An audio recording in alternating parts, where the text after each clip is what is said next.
He never said much. Didn't talk back. Didn't fight back. Just sat there, head down, sketching lyrics in the margins of his battered notebook, while the world laughed at him. Teachers ignored him. Classmates mocked him. Even the principal called him forgettable. But on one ordinary Friday afternoon, in a musty high school gym filled with folding chairs and fake smiles, that quiet black kid opened his mouth and made everyone regret underestimating him. This is the story of Marcus Reed. It started not with a song, but with silence. For 16 years, Marcus lived like a shadow in Eastbrook, a small rusted town where dreams dried up faster than puddles on cracked asphalt. He walked the halls of Lincoln High like he was invisible. And honestly, to most people, he was. Until the day he simply stopped coming. One Monday morning, his seat was empty. By Tuesday, it was still empty. By Friday, teachers whispered. And then, his notebook surfaced. Found stuff behind a radiator in the music room. Inside were pages, dozens of them, bleeding ink. Lyrics. Poems. Rants. Screams dressed as lullabies. They weren't just words. They were confessions. On the surface, Eastbrook was peaceful. A place where neighbors waved from porches. Where everybody knew your name. And where nothing bad was supposed to happen. But beneath the friendly hellos and barbecue smoke were things people didn't talk about. Police who harassed kids for walking home after dark. A school board that erased black history from textbooks. And a quiet, constant message. Know your place. Marcus knew. He just hated it. Marcus wasn't broken. He was brilliant. Gentle. The kind of kid who fixed broken radios just to hear music whisper back. His mom worked double shifts at the diner. His dad was gone. And Marcus spent most nights sitting cross-legged on his bedroom floor. Headphones cracked. Recording verses on a second-hand mic he bought for $5 at a yard sale. But no one saw that side. To them, he was just the weird quiet kid who ate lunch alone. And when you're invisible long enough, people forget you're human. It started small. A shove in the hallway. A fake cough whenever he walked by. Someone writing mute on his locker in permanent marker. Then it escalated. They stole his lyrics. Read them out loud in class, twisting his pain into punchlines.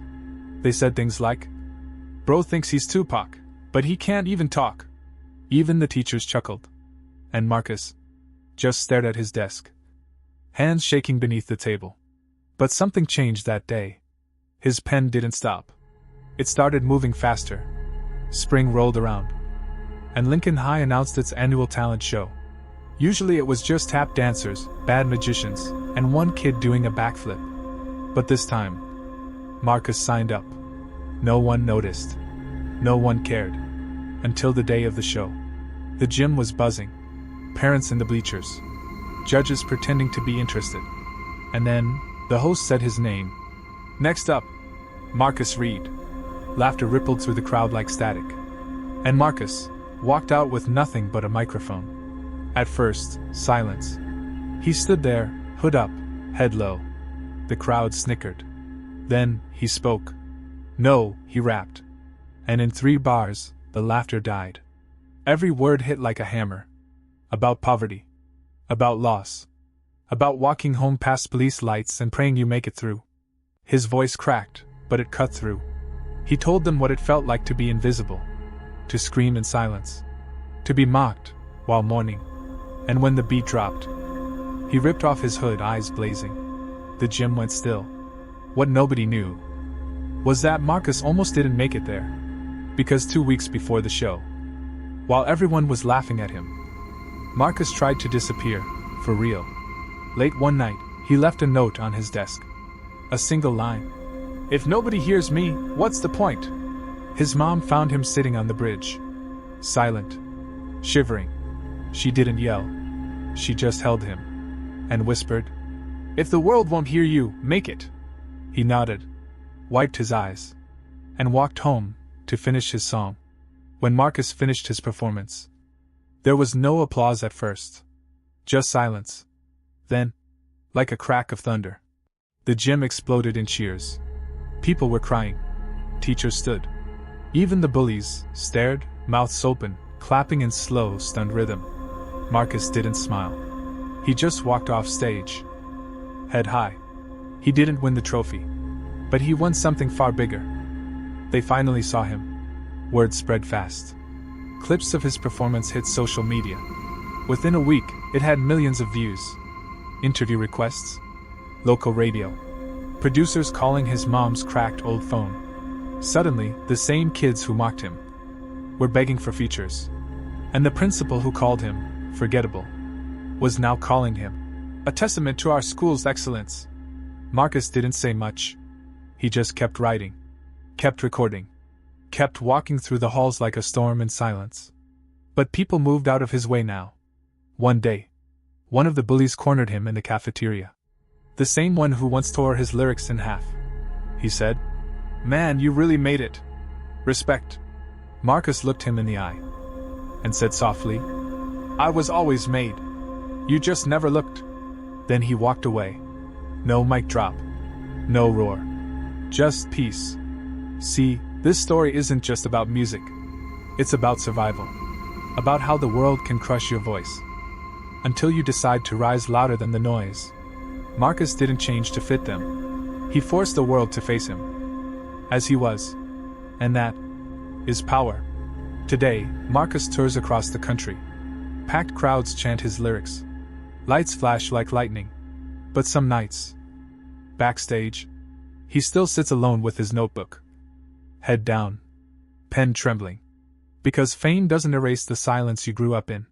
It just turns it into echoes. And sometimes, when the lights go out, the quiet kid comes back. Waiting, watching, ready to speak again. They mocked the quiet black kid until he picked up the microphone and made the world listen. Everyone thought the story ended when Marcus walked off that stage. The bullied kid who rose above. The invisible boy who became unforgettable. But what they didn't know was that Marcus hadn't escaped his demons. He'd only dragged them into the spotlight. And now, those demons were coming for him. Overnight, Marcus went from cafeteria whispers to sold-out local shows. Teenagers who never spoke his name were suddenly wearing shirts with his lyrics. Clubs begged him to perform. Bloggers called him the voice of the unheard. But the same fame that lifted him up started hollowing him out. Because behind the stage lights were contracts, deadlines, and people who only saw him as a product. They didn't care about his paying. They just wanted his voice packaged, polished, and profitable. And Marcus was still just a 17-year-old kid who'd never been taught how to say no. After a whirlwind summer, Marcus came back to Eastbrook to visit his mom. But it didn't feel like home anymore. The same cracked sidewalks, same sagging houses, same shadows. Only difference. Now the shadows were watching him. People who once laughed at him were now asking for money. Old classmates slipped him mixtapes, begging for a feature. Even the principal called to ask if he'd donate to the school renovation fund. And deep down, Marcus started to wonder. Did they see me, or just what I could give them? Marcus smiled in interviews, signed autographs, posed for cameras. But in the quiet, he was unraveling. The same notebook that once saved him was now filled with darker lines. Verses about insomnia, paranoia, feeling like a ghost with a spotlight on him. No one knew. Not his mom, not his manager, not the fans screaming his name. Because Marcus was terrified of going back to silence. So he kept performing, even while breaking. It happened on a cold Thursday night. In the back room of a small venue in Atlanta. Marcus had just finished a set. Crowd roaring, lights blinding. When a man he'd never seen before walked in. Black suit. Dark sunglasses. No smile. He placed a contract on the table. "Sign it," he said. Marcus glanced down. It was a record deal.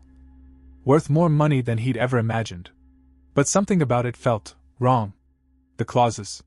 The control. The way the man called him. The asset? Marcus shook his head. Said, "I'm not ready." The man leaned close and whispered something no one else heard.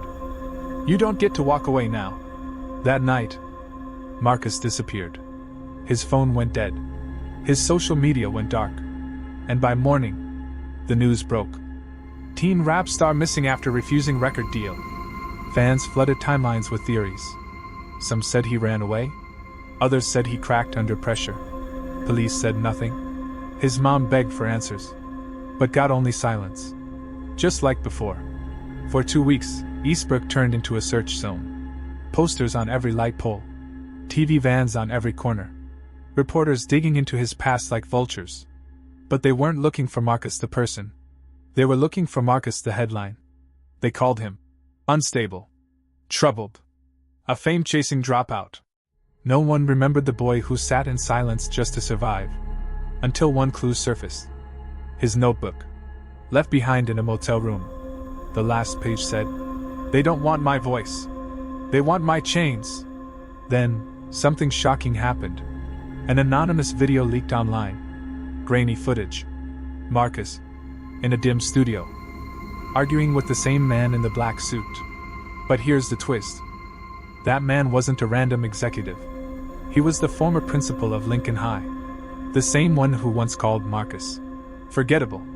Now he was a silent partner in a predatory record label, signing young artists into contracts they could never escape. And Marcus was supposed to be their crown jewel. Until he said no. The video exploded online. Fans turned into investigators. Activists called for justice. And within days, authorities raided the label's offices. They found dozens of forged contracts, threatening emails, and hidden cameras in the studio rooms. Marcus was found in a safe house miles away. Exhausted, shaken, but alive. He'd been hiding, waiting for proof to surface. Because he knew, if he stayed silent, they would own him. Forever. When Marcus returned home, the world hailed him as a hero. But Marcus didn't care about the headlines. He walked back into Lincoln High, stood in the same dusty gym, where they first mocked him, and said only this: "They tried to take my voice again. But this time, I screamed louder."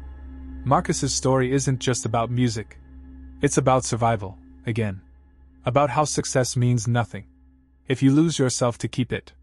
And about how sometimes resistance isn't loud or flashy.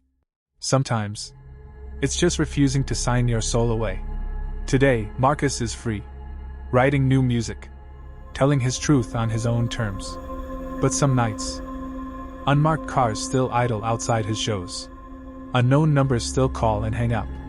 And Marcus just keeps writing, keeps walking, because he knows they're still watching, waiting, and if he slips, they'll try again. They mock the quiet black kid. He made the world listen. Now they want his silence back. But Marcus Reed isn't done speaking. Not yet.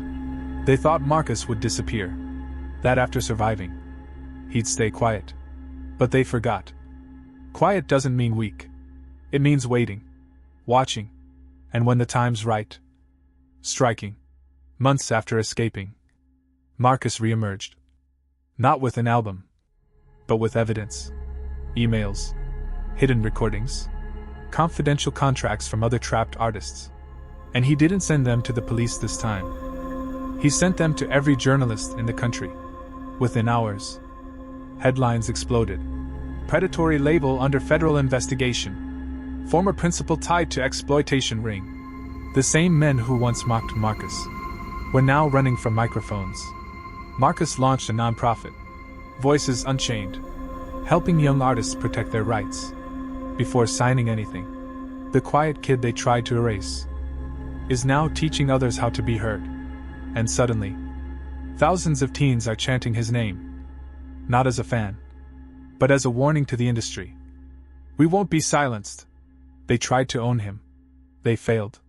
Marcus Reed is no longer just surviving. He's leading a revolution.